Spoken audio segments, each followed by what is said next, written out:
Hello बच्चों जी, कैसे हैं आप। तो बच्चों हम अपना पढ़ रहे थे चैप्टर 3 डिमांड का, जिसके अंदर हमने लास्ट लेक्चर के अंदर कुछ बातें डिस्कस करी थी।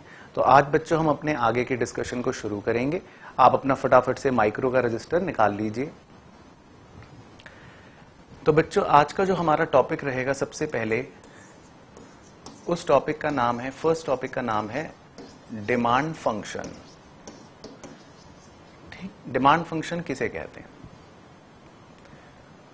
बच्चों। डिमांड फंक्शन हम अभी पढ़ेंगे तो इससे आप देखना कि हमारी पुरानी बातें ऑटोमेटिकली रिवाइज हो जाएंगी। ठीक है ना।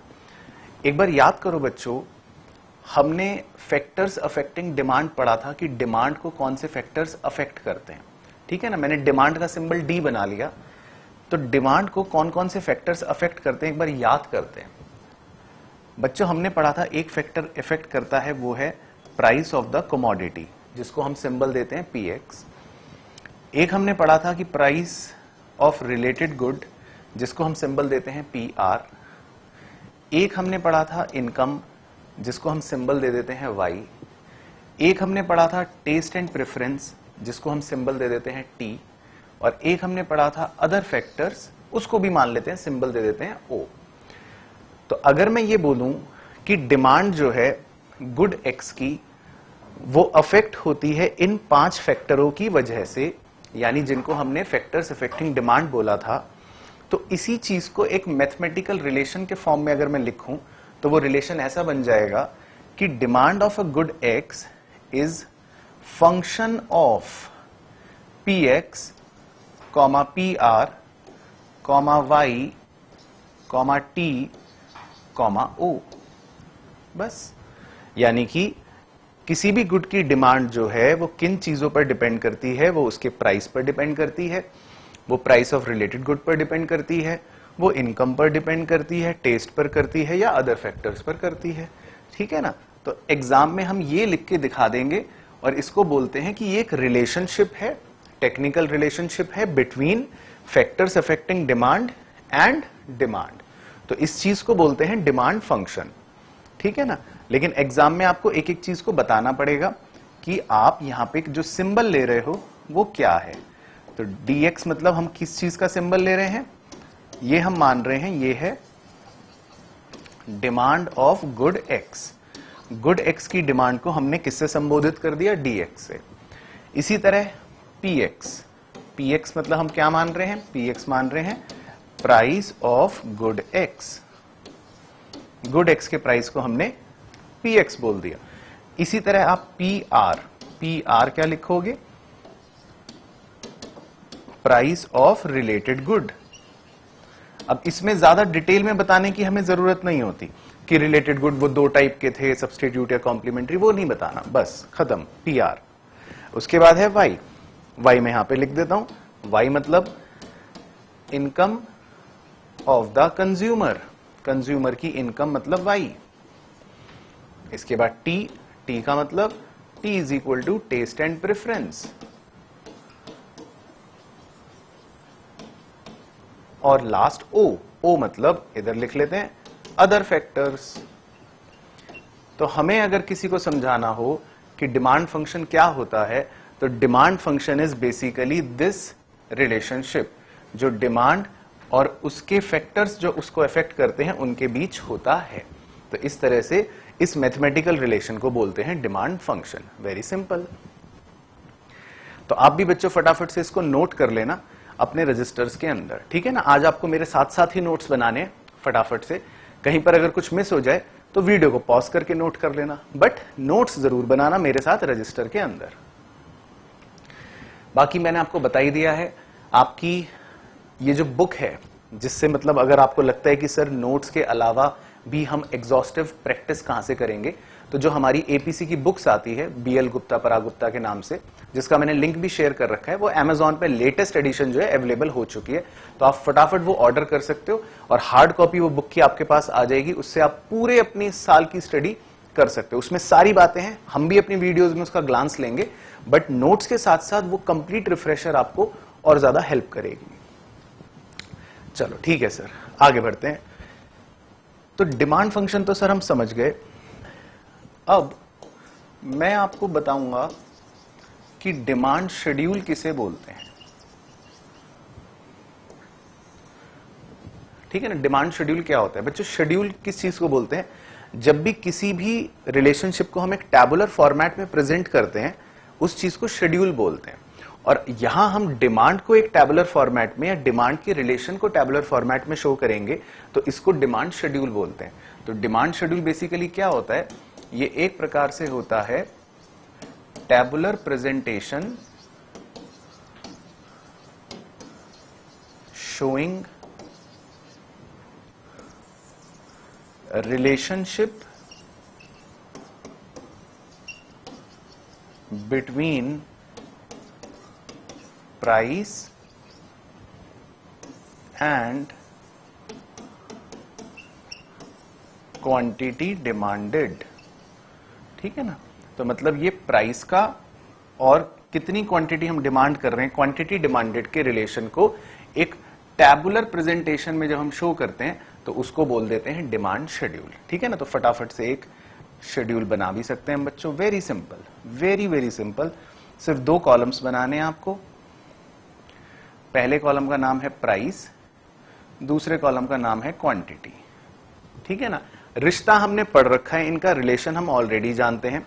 एक बहुत ही सिंपल उदाहरण ले रहा हूं। प्राइस 1 2 3 4 5, प्राइस बढ़ रहा है। याद करो, प्राइस इंक्रीज हो रहा है। तो अगर प्राइस इंक्रीज होगा तो उस गुड की डिमांड क्या होगी? कम हो जाएगी। यही रिलेशन था इनका, इनवर्स रिलेशन। तो सिंपल, तो हमने क्वांटिटी को क्या करना है? कम करना है। 100 से 80, 80 से 70, 70 से 50, 50 से 10, कुछ भी कर सकते हो आप।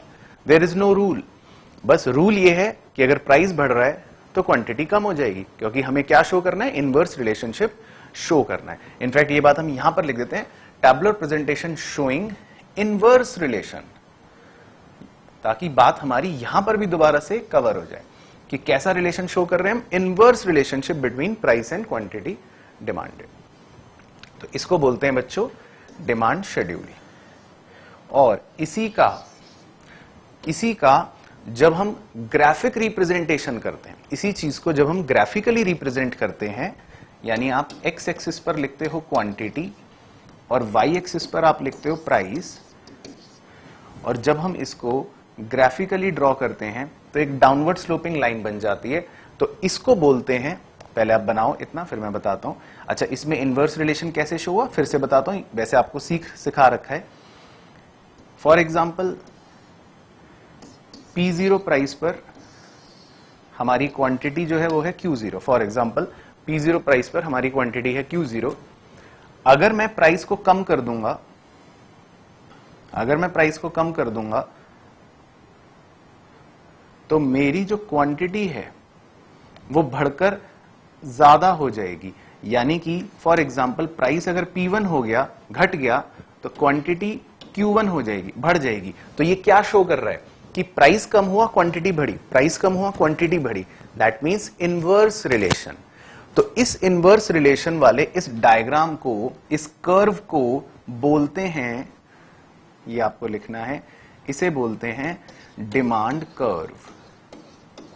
तो this is known as demand curve. तो ये है बच्चों छोटा सा टॉपिक कि डिमांड शेड्यूल क्या होता है। टैबुलर प्रेजेंटेशन होगा तो डिमांड शेड्यूल बोलोगे, और इसी का अगर ग्राफिक प्रेजेंटेशन होगा तो उसको बोलोगे डिमांड कर्व। ये छोटे छोटे पॉइंट्स हैं, 1 नंबर के लिए पूछ लेता है, अदरवाइज भी हमें पता होने चाहिए। ठीक है सर, ये भी हमने नोट कर लिया साथ साथ। ठीक है ना, तो क्लियर होती रहेगी बात, तो मुझे थम्स अप भेजते रहना। चलो ओके, तो हमने डिमांड फंक्शन समझ लिया, हमने डिमांड शेड्यूल समझ लिया, हमने डिमांड कर्व समझ लिया। तो अब क्या आएगा सर? अब आएगा लॉ ऑफ डिमांड। ये टॉपिक थोड़ा सा इंपॉर्टेंट है, ठीक है ना, तो इस पर हम क्या करते हैं, एक स्टार बना लेते हैं इसके बीच में। लॉ ऑफ डिमांड, ठीक है, मतलब डिमांड का भी कोई कानून है। लॉ मतलब कानून, डिमांड का भी कोई कानून है। अच्छा, तो लॉ ऑफ डिमांड, ठीक है। तो मैं आपको समझाता हूं बच्चों, बहुत ही सिंपल सी चीज है इसमें, ठीक है। एक बार रिवाइज करते हैं बच्चों। आपने अभी अभी लिखा कि डिमांड को कौन कौन से फैक्टर्स अफेक्ट करते हैं, यानी कि डिमांड किन चीजों से अफेक्ट हो जाती है। एक सर होती है प्राइस ऑफ गुड से, एक होती है प्राइस ऑफ रिलेटेड गुड से, एक होती है इनकम से, एक होती है टेस्ट से, और एक होती है अदर फैक्टर से, है ना, ये हमने पढ़ा अभी। अब मैं इसी चीज को बच्चे दूसरे तरह से आपको कह रहा हूं, हालांकि हम हर फैक्टर को डिटेल में पढ़ चुके हैं, ऑलरेडी पढ़ चुके हैं और आपको पता है, पर फिर भी वो पता वाली बात भी दोबारा से पढ़ा रहा हूं और उसी को नाम दूंगा लॉ ऑफ डिमांड। आपको पता है, फिर भी मैं आपसे कह रहा हूं बच्चों कि ये मान लेते हैं डिमांड है, ये एक बच्चा है, ये एक बच्चा है जिसको ये सारे पांचों फैक्टर्स अफेक्ट करते हैं। अफेक्ट करने का मतलब ऐसा समझ लो, इसको ये बच्चा आके थप्पड़ मारता है, ये बच्चा आके थप्पड़ मारता है, ये बच्चा आके थप्पड़ मारता है, ये बच्चा आके थप्पड़ मारता है, और ये बच्चा भी आके इसको थप्पड़ मारता है। तो इस अकेले डिमांड बच्चे को 5 फैक्टर्स यानी 5 बच्चे थप्पड़ मार के चले जाते हैं। तो मैंने आपको कहा थोड़ी देर के लिए कि एक काम करते हैं बच्चों, ऐसे एक आदमी को 5-5 जने थप्पड़ मार के जा रहे हैं, ठीक नहीं लग रहा। एक काम करते हैं, थोड़ी देर के लिए इसको घर भेज देते हैं, इसको घर भेज देते हैं, इसको भी घर भेज देते हैं, और इसको भी घर भेज देते हैं, ठीक है ना। अब हमें क्या मानना है, हमें एज्यूम करना है, ये हमारी ना अजम्पशन है। हमें क्या एज्यूम करना है कि थोड़ी देर के लिए ये भी अपने घर चला गया, ये भी अपने घर चला गया, ये भी अपने घर चला गया, और ये भी अपने घर चला गया, ठीक है ना। तो अब डिमांड को कौन थप्पड़ मारेगा, अब ये तो आएगा नहीं, ये तो है नहीं, ना ये है, ना ये है, ना ये है ना।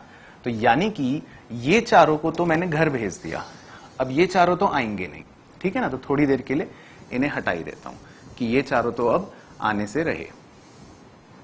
तो अब डिमांड जो है वो सिर्फ किसकी वजह से अफेक्ट होगी, प्राइस की वजह से। तो प्राइस आएगा और डिमांड को अफेक्ट करके चला जाएगा, ठीक है ना। तो लॉ ऑफ डिमांड पता है क्या कहता है, लॉ ऑफ डिमांड ये कहता है कि अगर हम बाकी फैक्टर्स को कांस्टेंट कर दें, बाकी फैक्टर्स को कांस्टेंट करने का मतलब है कि अगर ये भी ना कुछ करे, ये भी ना कुछ करे, ये भी ना कुछ करे, और ये भी ना कुछ करे, मतलब ये चारों घर चले गए हैं, तो अदर थिंग्स को अगर हम कांस्टेंट कर दें तो प्राइस का और डिमांड का कैसा रिलेशन है, वो कहता है प्राइस का और डिमांड का इनवर्स रिलेशन है। इस चीज को लॉ ऑफ डिमांड कहते हैं। तो जो बात मैंने आपको अब बोली, मैं एक बार दोबारा बोल रहा हूं कि अगर हम अदर फैक्टर्स को कांस्टेंट कर दें तो प्राइस का डिमांड के साथ इनवर्स रिलेशन है। तो इस चीज को लॉ ऑफ डिमांड कहते हैं। तो ये ऑलरेडी आपको पता है, हमने फर्स्ट लेक्चर में ही कर रखा है कि प्राइस और डिमांड का कैसा रिलेशन होता है, इनवर्स। बस उस समय बताया नहीं था, तो आज बता दिया। उस टॉपिक का नाम है लॉ ऑफ डिमांड, बस। तो यही बात अंग्रेजी में लिखते हैं, ये एग्जाम में आपको नहीं लिखनी, ये ओन अंडरस्टैंडिंग के लिए। अगर आपको ऐसे समझना अच्छा लग रहा है तो ये अपनी अंडरस्टैंडिंग के लिए बना लेना, but this is not for exam. Exam में आपको स्टेटमेंट लिखनी पड़ेगी। तो स्टेटमेंट ये होती है लॉ ऑफ डिमांड की, डैश डाल के लिखते हैं, बहुत ही सिंपल है। Being other things constant, being other things constant, बच्चों इसके लैटिन वर्ड्स भी होते हैं जिसे बोलते हैं सेटेरस पैरिबस। अदर थिंग्स कांस्टेंट को सेटेरस पैरिबस इस नाम से भी संबोधित करा जाता है। तो इस पर कभी कभी एमसीक्यू क्वेश्चन पूछ लेता है, इसीलिए ब्रैकेट में लिखवाया। Being other things constant, comma, there is an inverse relation, inverse word को ब्लॉक कर लेना, ये बहुत इंपॉर्टेंट होते हैं।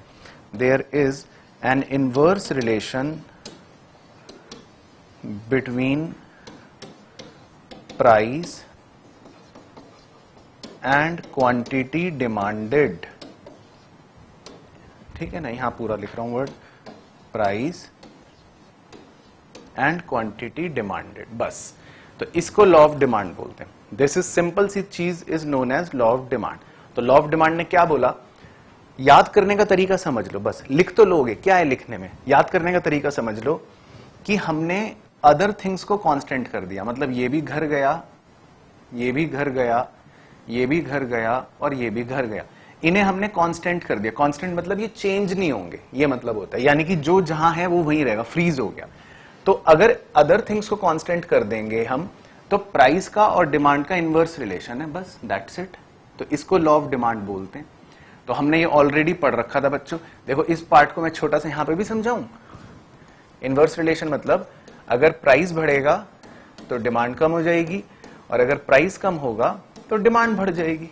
तो बस इसी बात को लॉ ऑफ डिमांड कहते हैं। इस सिंपल सी चीज को लॉ बोल दिया कि ये सिंपल सी चीज क्या है, लॉ ऑफ डिमांड है, दैट्स इट। ये है बस, तो ये लॉ ऑफ डिमांड है, ये बस जरा सा क्लियर हो गया पॉइंट, समझ आया? नोट्स बनाए, परफेक्ट। आगे बढ़ते हैं। अब इसी के नीचे लिखना है आपको, इसी के नीचे लिखना है assumptions of law of demand, assumptions of law of demand, law of demand के assumptions, ठीक है ना? ये है कुछ भी नहीं, लेकिन कभी कभी एग्जाम में आता है और बच्चे छोड़ देते हैं, बहुत सिंपल है। तो पहले समझा देता हूं फिर लिखवा दूंगा। बच्चों अभी अभी हमने क्या पढ़ा था कि मैंने बोला था डिमांड को 5 बच्चे थप्पड़ मार देते हैं, ठीक है ना? डिमांड को 5 बच्चे क्या करते हैं, थप्पड़ मार देते हैं। तो हमने क्या एज्यूम कर लिया था कि ये भी अपने घर चला गया, ये भी अपने घर चला गया, ये भी अपने घर चला गया, ये भी अपने घर चला गया। यानी मैंने ये एज्यूम करा था कि ये चारों क्या करेंगे, ये अपने अपने घर चले जाएंगे, यानी ये चारों कांस्टेंट रहेंगे, है ना? तो ये जो मैंने एज्यूम करा, ये जो मैंने एज्यूम करा, इन्हीं को बोलते हैं assumptions of law of demand. तो 4 assumptions क्या होती हैं लॉ ऑफ डिमांड की? लॉ ऑफ डिमांड की 4 assumptions होती हैं बच्चों। नंबर 1 कि price of related good will remain constant, ये है पहली assumption, यानी कि ये बच्चा ये घर चला जाएगा, यानी ये कांस्टेंट रहेगा, पहली assumption। दूसरी assumption income will remain constant, यानी ये बच्चा भी कांस्टेंट रहेगा। तीसरी assumption taste and preference will remain constant, यानी ये तीसरा बच्चा भी घर चला जाएगा, कांस्टेंट रहेगा, मतलब कुछ नहीं करेंगे, थप्पड़ नहीं मारेंगे, जहां है वहीं रहेंगे। और चौथी assumption other factors will remain constant. बस तो क्या था बताओ? 4 assumptions क्या है लॉ ऑफ डिमांड की? वेरी वेरी सिंपल, याद करने का कितना आसान तरीका, मतलब 2 पेज की बात एक चीज में खत्म हो जाएगी। ऐसे याद कर लो, ये बन गए assumption, और प्राइस डिमांड को कैसे अफेक्ट करता है? इनवर्सली, क्योंकि उसका इनवर्स रिलेशन होता है। तो इसने पार्ट को बोल दिया लॉ ऑफ डिमांड। तो this is your law of demand, यही बन गया लॉ ऑफ डिमांड, और उसी की ये बन गई assumptions। और अगर वैसे रिवाइज करो तो ये कॉन्सेप्ट मैं क्या यूज कर रहा हूं बार बार? डिमांड फंक्शन का, ठीक है ना? तो देखो कितनी खूबसूरती है टॉपिक में, डिमांड फंक्शन भी चले जा रहा है, फैक्टर्स अफेक्टिंग डिमांड भी चले जा रहे हैं, उसी चीज को अलग तरह से शो कर रहे हैं, तो लॉ ऑफ डिमांड बन गया, उसी में assumptions भी आ गए। क्लियर?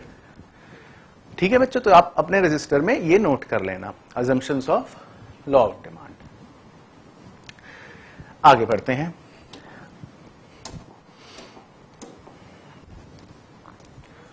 अब जो एक इंपॉर्टेंट पॉइंट है वो ये कि why does law of demand operate, law of demand operate क्यों करता है?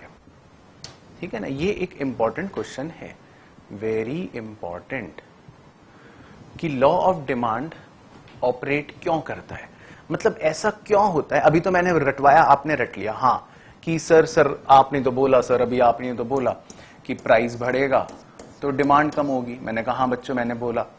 या आपने कहा सर आपने तो बोला कि प्राइस कम होगा तो डिमांड बढ़ेगी, है ना? तो मैं उसको मना नहीं कर रहा बच्चों, मैं इसको डिनाई नहीं कर रहा, ये हो रहा है। बट अब सवाल ये है वाई, क्यों हो रहा है? इसके पीछे कारण क्या है? ऐसा क्या कारण है कि किसी भी चीज के, मान लो पेन ले लो, पेन के प्राइस बढ़े तो इसकी डिमांड कम हो रही है, क्यों हो रही है? लॉ ऑफ डिमांड ऑपरेट क्यों हो रहा है? ठीक है ना, तो ये क्वेश्चन इंपॉर्टेंट है। तो बच्चे इसके 4 मेन रीजंस होते हैं एग्जाम के पर्सपेक्टिव से, तो मैं आपको चारों समझाता हूं। ठीक है ना। चारों को समझना बहुत जरूरी है, चारों को समझना बहुत जरूरी है। एक बार समझ लिया ना, लैंग्वेज तो आप अपनी भी लिख दोगे, बुक में भी है, क्या दिक्कत है, समझना बहुत इंपॉर्टेंट है कि चार ऐसे क्या रीजंस हैं जिनकी वजह से हम कह रहे हैं कि लॉ ऑफ डिमांड ऑपरेट हो रहा है, ठीक है ना। तो सबसे पहले पहला रीजन हम लिखेंगे law of diminishing marginal utility. Sir भूल गए, सर भूल गए, कुछ भी याद नहीं है सर, कुछ भी याद नहीं है, कुछ भी याद नहीं है। यह आपने पहले पढ़ा है, याद होना चाहिए बच्चों। Law of diminishing marginal utility था कि, बोल रहा हूं, अगर आप एक के बाद एक, एक के बाद एक, एक के बाद एक लगातार गुड्स कंज्यूम करोगे, है ना, एप्पल पे एप्पल खाए जा रहे हो या बर्गर के बर्गर खाए जा रहे हो, तो जैसे जैसे आप गुड्स कंज्यूम करते रहते हो उसका जो सेटिस्फैक्शन है, जिसको यूटिलिटी बोलते हैं, वो उतना कम होती रहती है, कम होती रहती है, डिमिनिश होती रहती है। तो इस लॉ को बोलते थे law of diminishing marginal utility, ठीक है ना। तो अब ध्यान से समझना। अब ये लॉ ये कहता है, इसके मुताबिक, इस पॉइंट के मुताबिक, ये इनका कहना है, इस पॉइंट का कहना है कि जैसे जैसे कंज्यूमर की क्वांटिटी बढ़ती है, मतलब वो ज्यादा यूनिट्स खा रहा है, मान लो आप बर्गर की बात करो, आप ज्यादा ज्यादा बर्गर खा रहे हो, तो बर्गर की यूटिलिटी क्या होगी अकॉर्डिंग टू लॉ, कम होगी और कम होगी और कम होगी और कम होगी, है ना। आप बर्गर के बाद बर्गर खा रहे हो, एक खाया, दो खाया, तीसरा खाया, चौथा खाया, तो आपकी यूटिलिटी क्या होगी, कम होती रहेगी, मजा कम आएगा। पहले बर्गर में बहुत मजा आया था, दूसरा खाया थोड़ा कम मजा आया, तीसरा खाया थोड़ा कम मजा आया, चौथा खाया और कम मजा आया, पांचवें में हो सकता है बिल्कुल ही मजा आना है। तो अब आप ये सोचो, पहले बर्गर में आपको बहुत मजा आया था, तो आप उसके लिए कुछ प्राइस देने के लिए तैयार थे, आपने उसके लिए कोई प्राइस पे करा। अब दूसरे बर्गर में आपको मजा थोड़ा कम आया, तो टेक्निकली जिस बर्गर को खाने में मजा कम आया उसका प्राइस थोड़ा सा कम पे करना चाहिए आपको। फिर तीसरे बर्गर को खाने में आपको और कम मजे आए, तो कंज्यूमर उसका प्राइस और कम पे करेगा। चौथे बर्गर को खाने में तो बहुत ही जरा सा ही मजा आया, बहुत ही कम मजे आए, तो चौथे बर्गर का कंज्यूमर प्राइस और कम करेगा।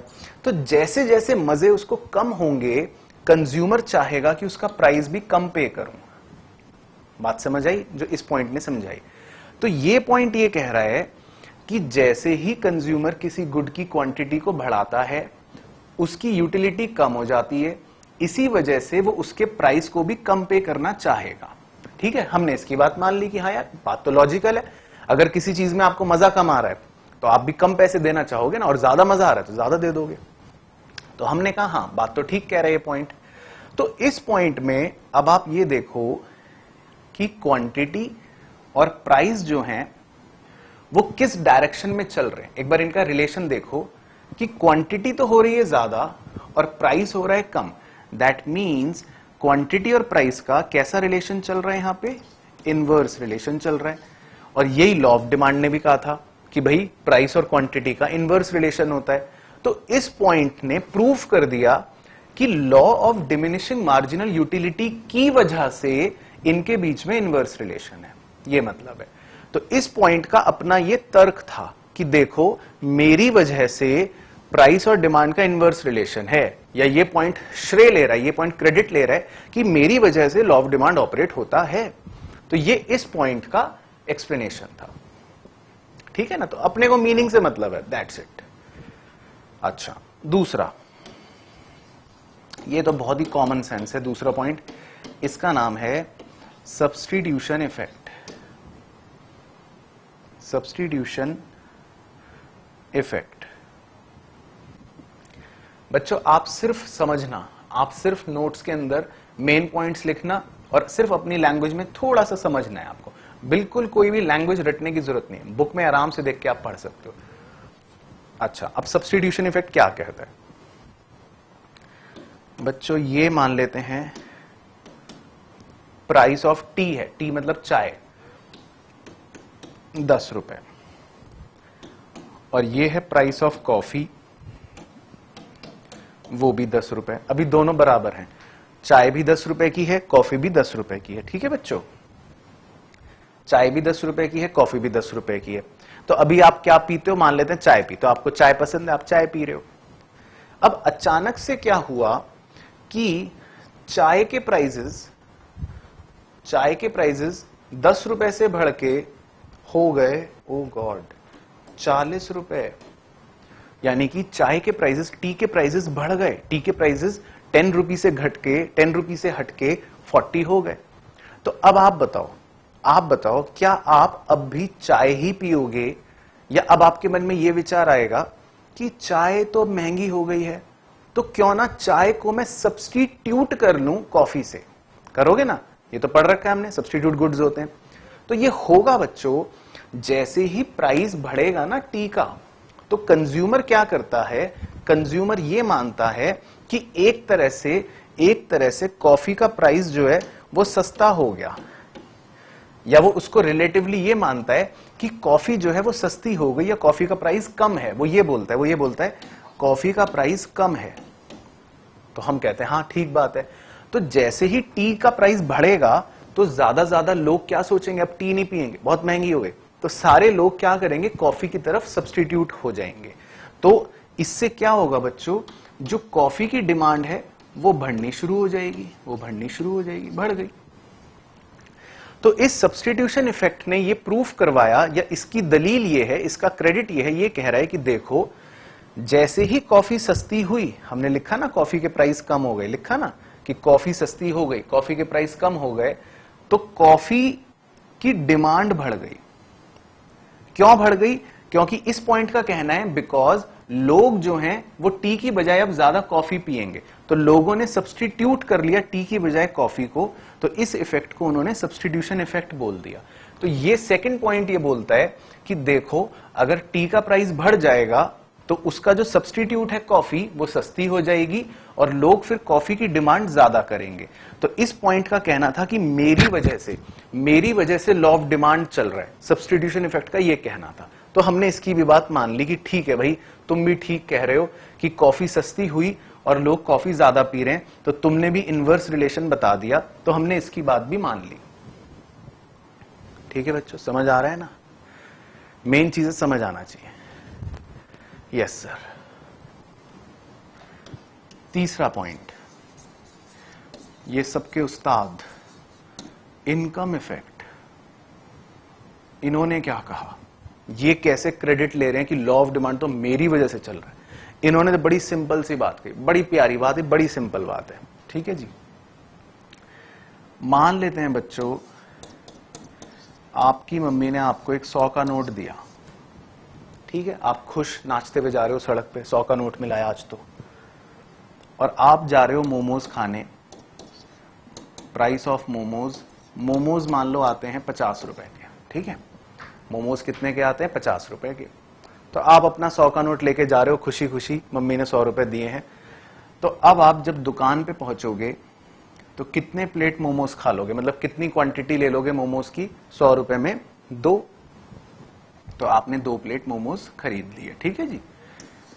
अब मान लेते हैं अगले दिन फिर आप घर से निकले और इस बार मोमोज के प्राइस बढ़कर हो गए 100 रुपए, 50 से बढ़कर 100 हो गए, ठीक है। अब आप दुकान पहुंचे, आपके पास वही 100 का नोट है, समझ रहे हो बात? तो अब देखो, अब इस चीज को, ये पॉइंट क्या बोलता है, ये पॉइंट कहता है कि जैसे ही प्राइस बढ़ा मोमोज का, आपकी परचेजिंग पावर कम हो गई या आपकी रियल इनकम कम हो गई, ठीक है ना। क्योंकि अब आप सिर्फ कितने प्लेट मोमोज खरीद पाओगे बताओ? अब आप कितने प्लेट मोमोज खरीद पाओगे? ओनली 1। तो जो आप पहले 2 प्लेट मोमोज खरीद पा रहे थे वो अब आपके कम होके 1 हो गया। तो यानी कि देखो सिंपल, यहीं से समझ आ जाएगा कि मोमोज के प्राइस बढ़े 50 से 100 और मोमोज की डिमांड क्या हो गई? 2 से घटकर 1। तो यानी कि प्राइस बढ़ा, डिमांड कम हुई। कैसा रिलेशन प्रूफ हो गया? Inverse relation. तो इसका क्रेडिट कौन ले रहा है? इसका क्रेडिट ले रहा है इनकम इफेक्ट। ये कह रहा है कि प्राइजेस के बढ़ने से, इसका कहना है कि प्राइजेस के बढ़ने से कंज्यूमर की परचेजिंग पावर कम हो जाती है, ये कह रहा है, या कंज्यूमर की रियल इनकम कम हो जाती है। आज मेरी जेब में मान लो 100 रुपए हैं, ठीक है, और मोमोज है 50 रुपए के, तो मैं खुश हूं कि 2 खरीदूंगा। लेकिन जैसे ही मोमोज हुए 100 रुपए के, तो मेरी एक तरह से परचेजिंग पावर कम हो गई। अब मैं 2 नहीं खरीद पाऊंगा, सिर्फ 1 खरीद पाऊंगा। तो इस पॉइंट को बोलते हैं इनकम इफेक्ट। तो इसने भी ये प्रूफ कर दिया कि जैसे ही प्राइस बढ़ा क्वांटिटी कम हो गई, यानी there is an inverse relation. तो ये पॉइंट भी कहता है कि लॉ ऑफ डिमांड मेरी वजह से ऑपरेट हो रहे हैं।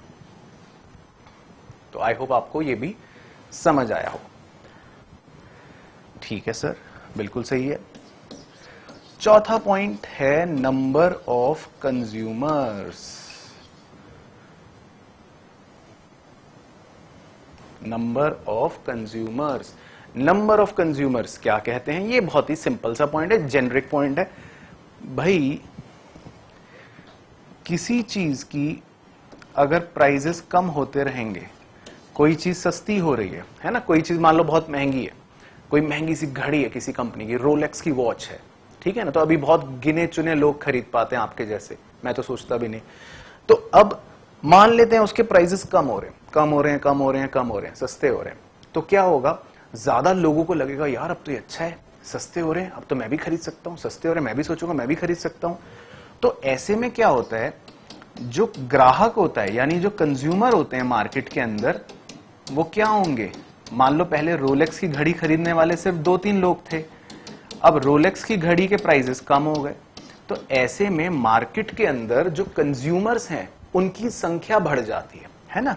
जैसी कोई चीज सस्ती हुई तो मार्केट में कंज्यूमर्स की संख्या जो है वो बढ़ जाती है ना।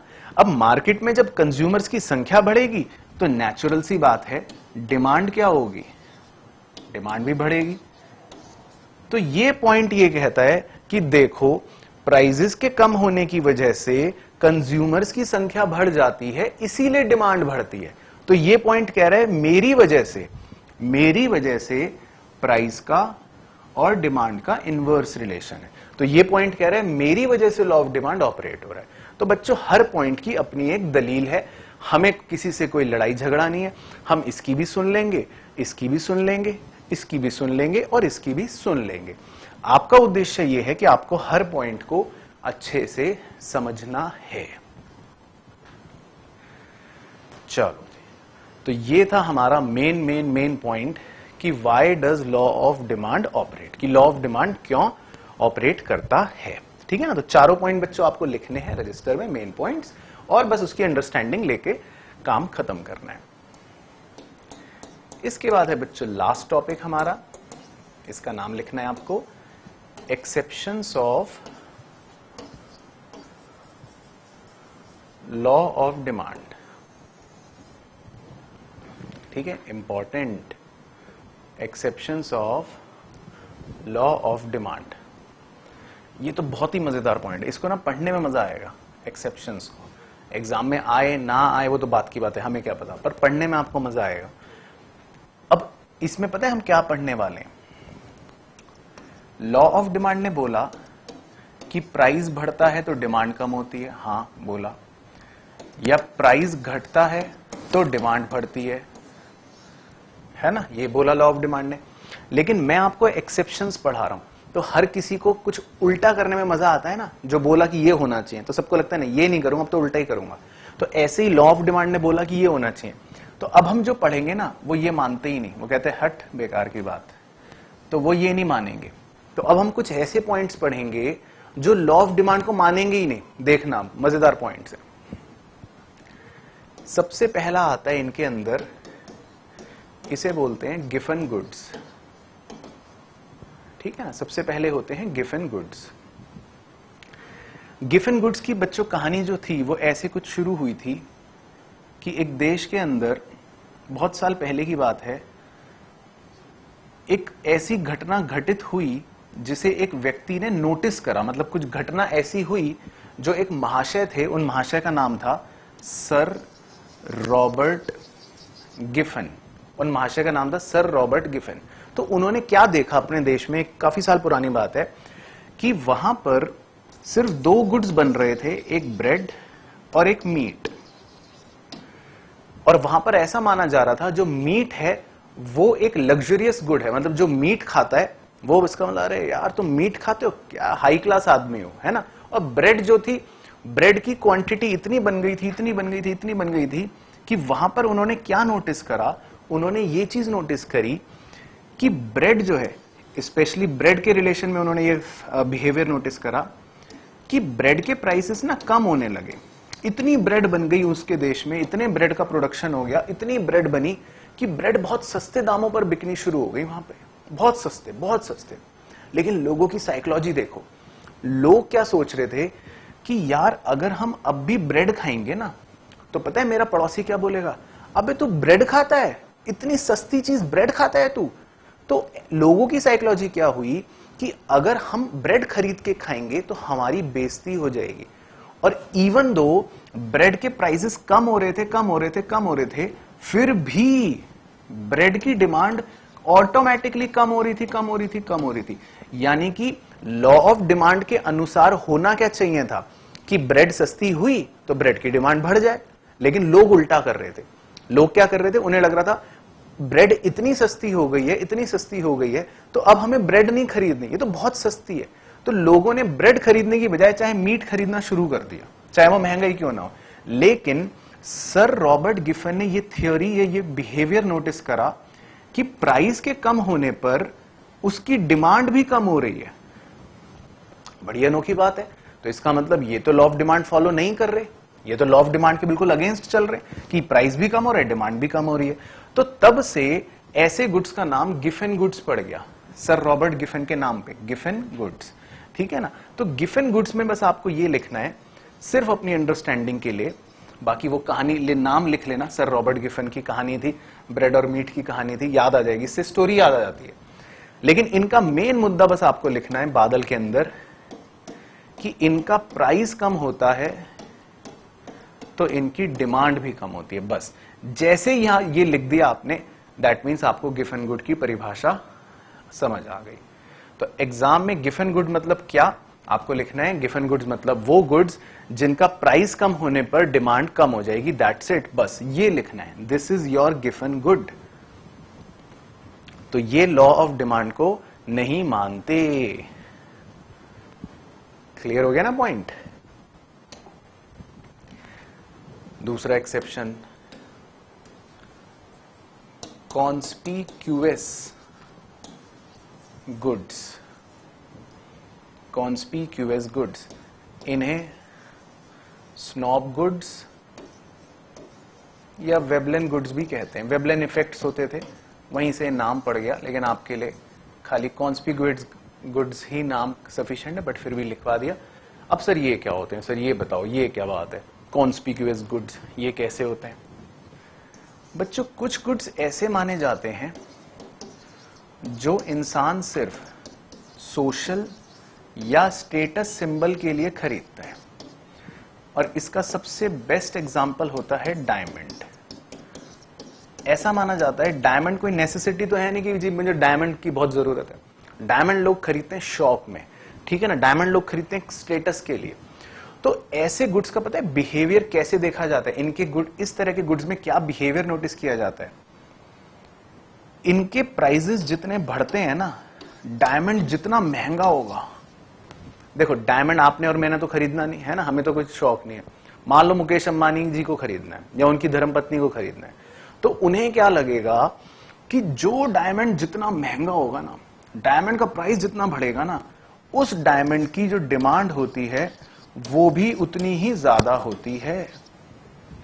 यानी कि जिस डायमंड का प्राइस जितना ज्यादा, उसकी डिमांड भी उतनी ही ज्यादा। यानी इस तरह के गुड्स में एक अलग ही बिहेवियर चल रहा होता है। इस तरह के गुड्स में क्या बिहेवियर चल रहा होता है कि प्राइस के बढ़ने पर भी, प्राइस तो बढ़ रहा है, साथ साथ उसकी डिमांड भी बढ़ रही है। तो ऐसे गुड्स को कॉन्स्पिक्यूअस गुड्स बोल देते हैं, जिसका बेस्ट एग्जांपल होता है डायमंड। तो ये देखो, आप देख सकते हो, क्या ये लॉ ऑफ डिमांड को मानते हैं? नहीं, ये लॉ ऑफ डिमांड को नहीं मानते। तो कॉन्स्पिक्यूअस गुड्स की क्या परिभाषा लिखनी है आपको? बस ये बादल है वो परिभाषा कि प्राइस बढ़ा तो डिमांड भी बढ़ी, दैट्स इट। तो ऐसे गुड्स को हम क्या बोलते हैं? कॉन्स्पिक्यूअस गुड्स या स्नॉब गुड्स। बोलो, बात समझ आ रही है ना बच्चों? Very simple. थम्स अप भेजते रहना, मुझे पता लगता रहेगा। चलो ठीक है सर, ये भी समझ आ गया। इसके अलावा बच्चों कुछ और छोटे मोटे पॉइंट्स होते हैं। और छोटे मोटे पॉइंट्स क्या होते हैं? जैसे एक होते हैं हमारे इमरजेंसी गुड्स, ठीक है, इमरजेंसी गुड्स। इमरजेंसी गुड्स में बच्चों जैसे एक उदाहरण लेता हूं आपके साथ, मेडिसिन, ठीक है ना, दवाइयां। तो कई बार क्या होता है कि ये ऐसे गुड्स होते हैं कि जो हमें लेने ही पड़ेंगे, है ना, इमरजेंसी है। आप उस समय ये नहीं सोचोगे कि यार प्राइस अगर कम है तो मैं मेडिसिन की डिमांड ज्यादा कर लूंगा, या प्राइस अगर ज्यादा है तो मैं मेडिसिन फिर कम खरीदूंगा, है ना। तो ऐसे गुड्स में लॉ ऑफ डिमांड नहीं चलता, क्योंकि जो मर्जी प्राइस हो, अगर डॉक्टर ने बोला है कि आपको 4 गोलियां खानी हैं तो आप खाओगे, चाहे वो 1 रुपए की मिले चाहे 500 रुपए की मिले। तो इमरजेंसी गुड्स वो होते हैं जिनमें लॉ ऑफ डिमांड नहीं चलता, जो आपको खरीदनी ही पड़ेगी चाहे कितना मर्जी भी प्राइस हो। तो इन पे कभी भी लॉ ऑफ डिमांड नहीं चलता। इसी तरह एक और होते हैं जो मैंने आपको कहा था कि हम पढ़ेंगे बाद में भी, इसे बोलते हैं नेसेसिटी गुड्स। याद करो, बताया था, इसका एग्जाम्पल भी लिखवाया था, सॉल्ट। याद आया? हाँ सर, ये तो याद आ गया। तो अब सॉल्ट के बारे में सोचो। अब हम क्या सॉल्ट के बारे में ये सोचेंगे कि यार सॉल्ट के प्राइसेस बढ़ गए तो अब हम सॉल्ट ना कम खाएंगे, या हम ये सोच रहे हैं कि सॉल्ट के प्राइसेस कम हो गए, अब सॉल्ट की डिमांड बढ़ा दो, चलो अब हमें सब्जी के अंदर सॉल्ट डालना है, नमक डालना है, तो सॉल्ट सस्ता हो गया, चलो जी अब ज्यादा डालेंगे, 500 ग्राम डालेंगे। तो ऐसा तो होगा नहीं। तो नेसेसिटी गुड्स वो होते हैं, जरूरत के गुड्स वो होते हैं जो आपको खरीदने ही पड़ेंगे जितने आप खरीद रहे हो। ये कभी भी लॉ ऑफ डिमांड को फॉलो नहीं करेंगे, ठीक है ना। तो ये ऐसे गुड्स होते हैं जिनकी डिमांड जो है वो कांस्टेंट रहती है। जिनकी डिमांड क्या रहती है? कांस्टेंट रहती है। तो इन दोनों तरह के गुड्स का अगर मैं डिमांड कर्व बना के दिखाऊं ना एक बार, सिर्फ समझाने के लिए, तो देखो, मान लो मैं एक्स एक्सिस पर ले रहा हूं क्वांटिटी, ठीक है, ये है इनकी क्वांटिटी, और वाई एक्सिस पर मैं ले रहा हूं इनका प्राइस। कुछ भी मान लेते हैं, 100 रुपए, 200 रुपए, 300 रुपए, 400 रुपए, ठीक है ना। अब चाहे तो मेडिसिन हो या चाहे नमक हो, ठीक है ना। मान लो आपको पता है कि मुझे 30 खाना है, मुझे पता है कि मुझे 30 यूनिट दवाई खानी है या 30 यूनिट नमक खाना है, फॉर एग्जाम्पल। तो अब चाहे 100 रुपए का हो तब भी आप 30 खरीदोगे, 200 रुपए का हो तब भी आप 30 यूनिट खरीदोगे, 300 रुपए की दवाई हो तब भी 30 यूनिट खरीदोगे, 400 रुपए की दवाई हो तब भी आप 30 यूनिट ही खरीदोगे। तो ऐसे गुड्स का डिमांड कर्व जो होता है वो कांस्टेंट ऐसा बनता है जिसे बोलते हैं पैरेलल टू वाई एक्सिस।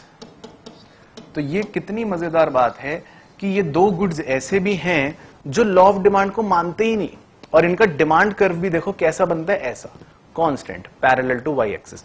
क्योंकि जितना हमें खरीदना है हम उतना ही खरीदेंगे, प्राइस के बढ़ने या घटने से इन पर कोई इफेक्ट नहीं पड़ेगा। तो ये बच्चों कुछ एक्सेप्शंस होते हैं लॉ ऑफ डिमांड के, जो लॉ ऑफ डिमांड को नहीं मानते, ठीक है ना। एक एक्सेप्शन और लिखवा देता हूं, 5 लिखवा देता हूं, हालांकि बुक में हमारे पास 6-7 एक्सेप्शंस होते हैं बट इतने रेलिवेंट ही नहीं है। एक होते हैं हैबिचुअल गुड्स, वो भी आप समझ लो इमरजेंसी और नेसेसिटी की तरह ही हो गए। हैबिचुअल गुड्स जिनकी आपको हैबिट होती है ना, जैसे आप में से बहुत बच्चों को हैबिट होगी हैबिचुअल गुड्स की, जैसे अल्कोहल। अब जो अल्कोहल का सेवन करता है जिसके लिए एक हैबिट है ना, हैबिचुअल गुड्स हैं, तो उसको परवाह नहीं है कि वो सस्ती है महंगी है क्या नहीं है। उसको तो जितने यूनिट्स पता है कि भाई मुझे तो इतने यूनिट्स खरीदने हैं, चाहे 100 की मिले, चाहे 200 की मिले, चाहे 2000 की मिले, मुझे तो इतने यूनिट्स ही खरीदनी है। तो इनका भी डिमांड कर्व आप समझ लो ऐसा होता है। ये लॉ ऑफ डिमांड को नहीं मानते, इन्हें नहीं परवाह कि प्राइस कम है तो ज्यादा लेंगे, प्राइस ज्यादा है तो कम लेंगे ना। इनकी तो हैबिट है तो हम तो उतना ही लेंगे जितना हमको मन कर रहा है। तो बच्चों कुछ गुड्स ऐसे होते हैं जो लॉ ऑफ डिमांड को फॉलो नहीं करते। तो आई होप आपको समझ आया होगा, सारी बातें क्लियर हो गई। एक बार क्विकली रिवाइज करवा देता हूं, बिल्कुल ध्यान से देखते रहना, सिर्फ ध्यान से देखना है। सबसे पहले हमने सीखा डिमांड फंक्शन, बहुत ही आसान पॉइंट, सारे फैक्टर्स को मिला दोगे डिमांड फंक्शन बन जाएगा। फिर इसी से हमने निकाल लिया कि कैसे डिमांड शेड्यूल और कैसे डिमांड कर्व बनाना है। ग्राफिकल प्रेजेंटेशन तो डिमांड कर्व, टैबुलर प्रेजेंटेशन तो डिमांड शेड्यूल। इसके बाद हमने सीखा कि कैसे लॉ ऑफ डिमांड होता है, लॉ ऑफ डिमांड की स्टेटमेंट क्या है और लॉ ऑफ डिमांड के अजम्पशंस क्या हैं, ठीक है ना, वो हमने डिटेल में समझ लिए। उसके बाद फिर हम आगे बढ़े कि लॉ ऑफ डिमांड क्यों ऑपरेट करता है। बहुत इंपॉर्टेंट बच्चों कॉन्सेप्ट है ये, इसको प्लीज ध्यान से समझना, फिर बुक से रेफर करना। 4 पॉइंट्स होते हैं जो कहते हैं लॉ ऑफ डिमांड हमारी वजह से ऑपरेट कर रहा है। Law of diminishing marginal utility, substitution effect, income effect, number of consumers, ठीक है ना। तो इन चारों ने समझाया कि कैसे इनकी वजह से लॉ ऑफ डिमांड ऑपरेट कर रहा है, यानी इनवर्स रिलेशन है। इसके बाद फिर हमने पढ़ा कि कौन से ऐसी चीजें हैं जो लॉ ऑफ डिमांड को नहीं मानते। तो बड़ा इंटरेस्टिंग पॉइंट आपको बताया, सर रॉबर्ट गिफन ने क्या देखा था, गिफन गुड्स, प्राइस कम होंगे तो डिमांड कम होगी, तो ये लॉ ऑफ डिमांड को नहीं मानते। इसके अलावा फिर आपने देखा कॉन्स्पिक्यूअस गुड्स, ये उल्टे, प्राइस बढ़ेगा तो डिमांड भी बढ़ेगी, जैसे डायमंड, ये भी लॉ ऑफ डिमांड को नहीं मानते। फिर इसके बाद आपने देखे इमरजेंसी गुड्स मेडिसिन या नेसेसिटी गुड्स सॉल्ट, और साथ में आखिरी भी ले लेते हैं हैबिचुअल गुड्स। ये तीनों कैसे होते हैं, जिनका प्राइस का कोई इफेक्ट नहीं पड़ता, ये जितना हमें खरीदना है उतना ही हम खरीदते हैं। तो आई होप बच्चों आपको आज का सारा अच्छे से समझ आया होगा। तो बस आप अपनी नोट्स के अंदर पूरी बातों को रिकॉर्ड कर लेना अच्छे से, बाकी हम करेंगे अपने नेक्स्ट लेक्चर में। Bye bye.